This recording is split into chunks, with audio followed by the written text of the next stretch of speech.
Got the fuel pump installed. Only thing we gotta do is test fit the tank. And we gotta cut these lines right here. Let's put the AN6 fittings on the line, just like here. We gotta do that. Got the filter regulator mounted on the frame rail right there.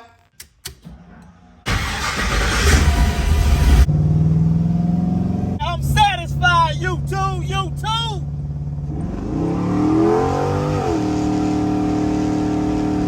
72 Convertible Impala LS3 swap. Looking at maybe almost 600 horsepower. We ain't put it on the dyno yet, YouTube. We did our own wiring. We show y'all how to do the wiring, YouTube. Step by step. We did our fuel system. We show you how to do the fuel system as well. Step by step, YouTube. Everything you need to know. LS swap, baby. Are you working on an LS swap, or do you have the desire to do a LS swap? One of the toughest things that I was faced with was my LS swap fuel system, only because I had never did one before and I had never made an AN6 line. Today, YouTube, we're gonna cover exactly how you install your Corvette-style filter regulator, and I'm gonna walk you through how I got the rest of my LS swap fuel system set up. So make sure you watch this video all the way through, YouTube. That way you make sure you don't miss nothing. And whenever you do your LS swap fuel system, it's not as difficult as it was for me. Make sure you click that subscribe button. Make sure you turn on your notification bell. That way you see all the videos when we post them. And I need for you to drop me a comment in the comment section and say I'm riding with Chevys R Us, Tone. Let Chevys R Us help you do your LS swap, YouTube. We a family, man. We gonna do this thing together. Y'all ready? Let's get it, YouTube.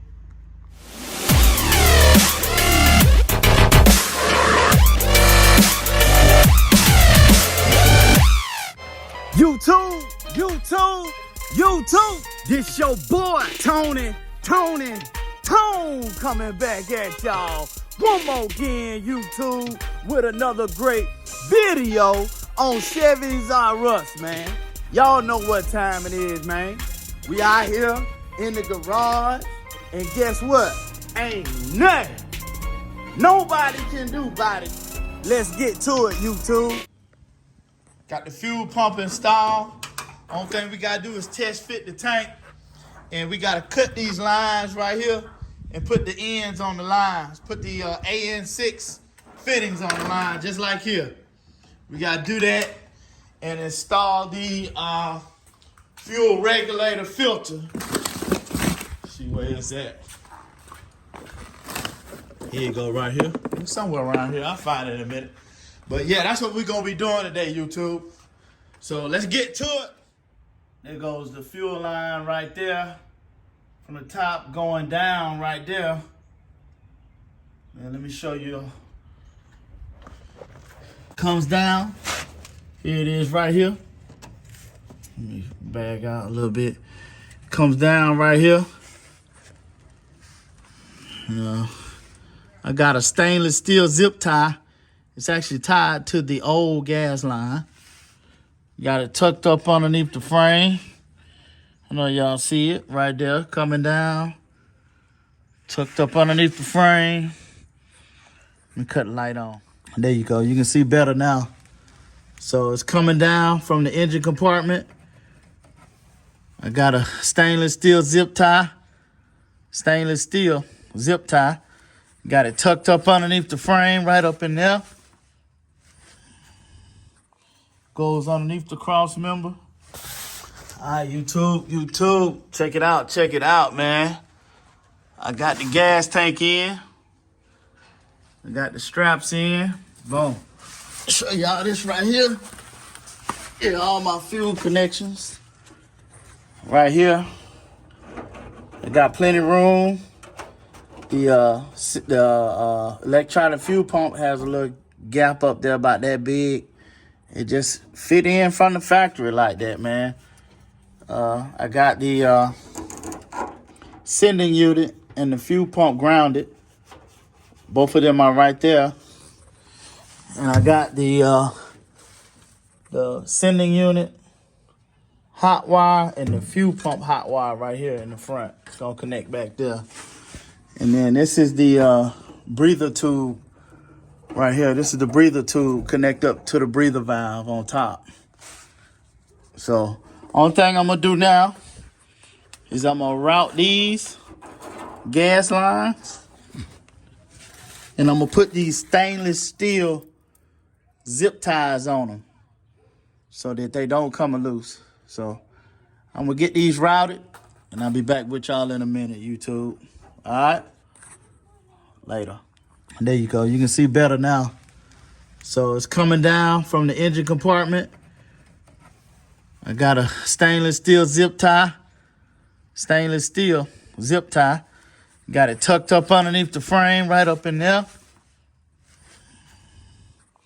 Goes underneath the cross member. Boom. There you go, still along the frame. I got another stainless steel zip tie. It's tied to the old line. Let me go over here.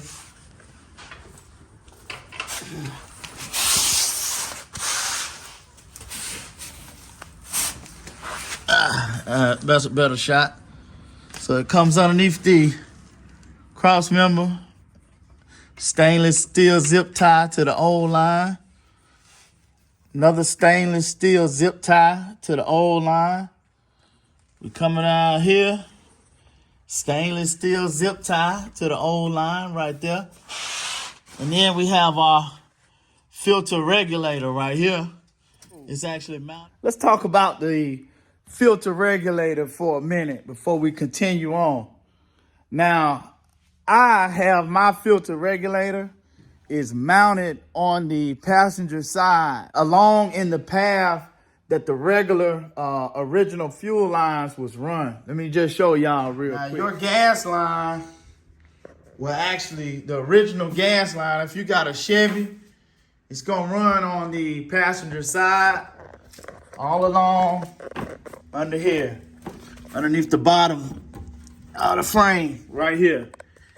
No matter if you got an A body, a B body, a G body, but this is a good mounting location for the filter regulator right here, YouTube. There it is right here. Right in the bend, right where your frame curves right here. This is a good mounting location. As y'all can see, I got my filter regulator right there. This is a perfect mounting location. It doesn't matter if you got a B body, a G body, a A body, a Fox body, but right in this little bend right here, you know, you can mount your filter regulator. On the new model, on the 90s model box Chevys, I think it's a fuel filter right here. So this is a good mounting location. I actually have a bolt on the top side. You can't really see it. You can feel it right there. It's like a 1/2 inch bolt. But here go my AN6 fittings. The external. This one right here is the return. And this one is the feed line. Right there. That feeds. No, this one is the return. The one in the middle is the return. And then this is the feed line coming from the fuel pump. So let me show y'all how I got this routed. So I got it going up under, I got both lines going up underneath here, which is where the original line went. And they come out right there, both of them. Come up here, stainless steel zip tied to the old line. Then they come here. They come all the way up there. Boom. They go right up top where the original lines went to. And then they come out right there. Y'all can see them. Boom. And there go both of them going right into the top of the tank where it connects to the electronic fuel pump that I installed in the tank. So that's cable management, YouTube. You want to make sure that ain't nothing rattling and dangling. It's not close to the mufflers or the pipes. It's far away from the pipes. It's pretty much follows the same original route as the original gas line. So just kind of tighten it up a little bit. But yeah, just want y'all to see that, YouTube. It actually looks pretty good up there, man. So, man. Gas line, gas system is complete. That little line you see hanging there, that ain't nothing but the vent, the breather vent that I'm gonna tie it to two other vent holes coming out the tank and put this little valve on it. But that ain't gonna stop us from cranking it, YouTube. So, all right, coming soon, y'all. We'll be back. I'm just gonna connect up the fuel pump power wire and the sending unit. And I gotta tighten up the ground wire. That's it. We'll be back in a minute. YouTube.